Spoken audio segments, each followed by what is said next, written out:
हैदराबादमधील सुरूरनगर एका मंदिरातील शांततेत गुंतलेले भक्तगण, दररोज होणाऱ्या पूजा आणि भक्तीचा दरवळ. पण याच मंदिरात एक असा पुजारी होता ज्याच्या हातून रक्ताने भरभटलेली एक अमानवी घटना घडली. ही गोष्ट आहे पुजारी व्यंकट साई सूर्यकृष्ण आणि त्यांच्या प्रेयसी अप्सराची. एक अशा प्रेमकथेची जिचा शेवट फसवणूक, हत्या आणि निर्दयतेने झाला. व्यंकट साई सूर्यकृष्ण एक विवाहित पुजारी. त्याचं सुरूरनगर इथल्या मंदिरात सेवेसाठी नाव होतं. त्याची ओळख झाली अप्सरा नावाच्या तरुणीशी, जी त्याच परिसरात राहत होती. सुरुवातीला ओळख, मग मैत्री आणि हळूहळू दोघांमध्ये प्रेम फुलू लागलं. अप्सराला व्यंकटने लग्नाचं वचन दिलं.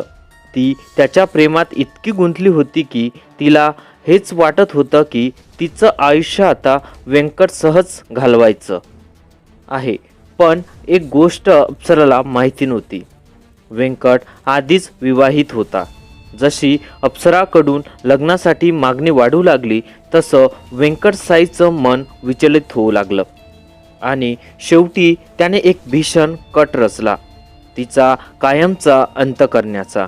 3 जून 2023 व्यंकटने अप्सराला सांगितलं की त्यांना कोइंबतूरला जावं लागणार आहे. दोघं सुरूरनगरहून निघाले आणि रालगुंठा इथं पोहोचले. तिथं त्यांनी जेवण केलं आणि नंतर सुलतानपल्ली परिसरातील एका गोशाळेत गेले. सगळं अगदी सामान्य वाटावं असं, पण हा कट व्यंकटने आधीच आखलेला होता. 4 जूनच्या सकाळी तो अप्सराला शमशाबादमधील नाकोडा गावात घेऊन गेला. इथंच त्याने दगडाने ठेचून तिची निर्घृण हत्या केली. प्रेत कारमध्ये ठेवून पुन्हा सुरूरनगरमध्ये आला. जेव्हा अप्सरा सापडू नये म्हणून त्याने तिचं शव एका ड्रेनेजमध्ये लपवलं. SRO ऑफिसच्या जवळ सिमेंटने ते प्रेत लिपून ठेवण्यात आलं होतं, म्हणजे कुणालाही संशय होणार नाही. हत्या केल्यानंतर व्यंकट साई थेट पोलीस ठाण्यात गेला आणि तक्रार दाखल केली. माझी मैत्रीण अप्सरा बेपत्ता झाली आहे.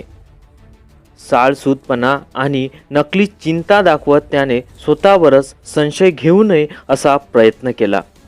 पण पोलीस त्याच्या नजरेआड गेले नाहीत. इंडिया टुडेच्या अहवालानुसार पोलिसांनी सखोल तपास केला. फोन रेकॉर्ड्स, CCTV फुटेज आणि आरोपीच्या हालचालीचा मागोवा घेतला. पुरावे गोळा झाले, साक्षीदाराची साक्ष नोंदवली गेली आणि अखेर त्याला अटक करण्यात आली. संपूर्ण खटला 2 वर्ष चालला.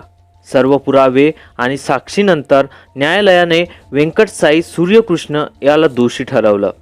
त्याला जन्मठेपेची शिक्षा सुनावण्यात आली आणि पुरावे नष्ट करण्याच्या प्रयत्नासाठी 7 वर्षाची अतिरिक्त शिक्षा ठोठावली.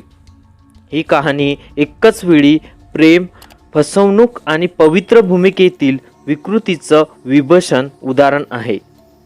एक असा पुजारी ज्याने आपलं खरं रूप झाकून ठेवलं होतं आणि त्या झाकलेपणाच्या आड एका निरागस मुलीचं आयुष्य संपवलं.